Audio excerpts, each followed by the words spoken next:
Hi friends! Welcome to Shri Sai vlogs. ఈరోజు ఒక recipe అయితే తయారు చేశాను. అది ఎలా తయారు చేశాను ఏంటి అంటే రవ్వ లడ్డు.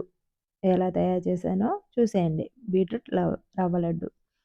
ఫస్ట్ అయితే మీడియం సైజులో ఒక బీట్రూట్ అయితే తీసుకోవాలి. తొక్క చిక్కుకొని శుభ్రంగా ఒకసారి వాష్ చేసేసుకొని చిన్న చిన్న పీసెస్‌గా కట్ చేసుకొని పక్కన పెట్టుకోవాలి. ఇప్పుడు ఒక మిక్సీ జార్ తీసుకొని ఒక కప్పు షుగర్ వేసుకొని మెత్తని పౌడర్‌లా ప్రిపేర్ చేసుకోవాలి. ఇలా మెత్తని పౌడర్‌ని ఒక బౌల్‌లో వేసుకొని పక్కన పెట్టుకోవాలి. ఇప్పుడు మనం కట్ చేసుకున్న బీట్రూట్ ముక్కలను తీసుకొని మిక్సీ జార్‌లో వేసుకొని మెత్తని పేస్ట్‌లా చేసుకోవాలి. ఇప్పుడు వడకట్ట సహాయంతో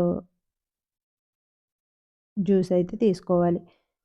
ఇలా జ్యూస్ ప్రిపేర్ చేసుకొని పక్కన పెట్టుకొని గ్యాస్ వెలిగించుకొని కడాయి పెట్టుకొని ఒక 2 స్పూన్లు నెయ్యి వేసుకొని జీడిపప్పు, కిస్మిస్ అయితే వేయించుకోవాలి.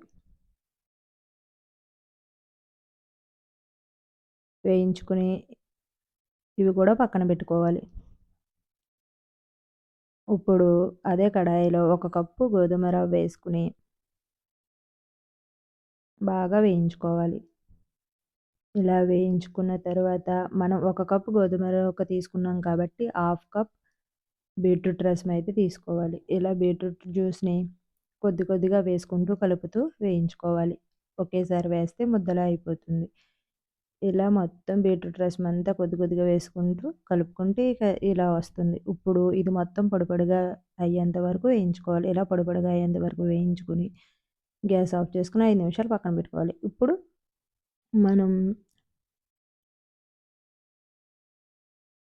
పంచదార పౌడర్ ఆడిపెట్టుకున్నాం కదా! అది కిస్మిస్, జీడిపప్పు వేసుకొని ఒకసారి బాగా కలుపుకొని, దీంట్లో ఒక స్పూను ఇలాచీ ఏసుకొని, ఒకసారి బాగా కలుపుకొని, మనకి ఏ సైజులో కావాలో ఆ సైజులో లడ్డూల కింద అయితే చుట్టేసుకోవాలి.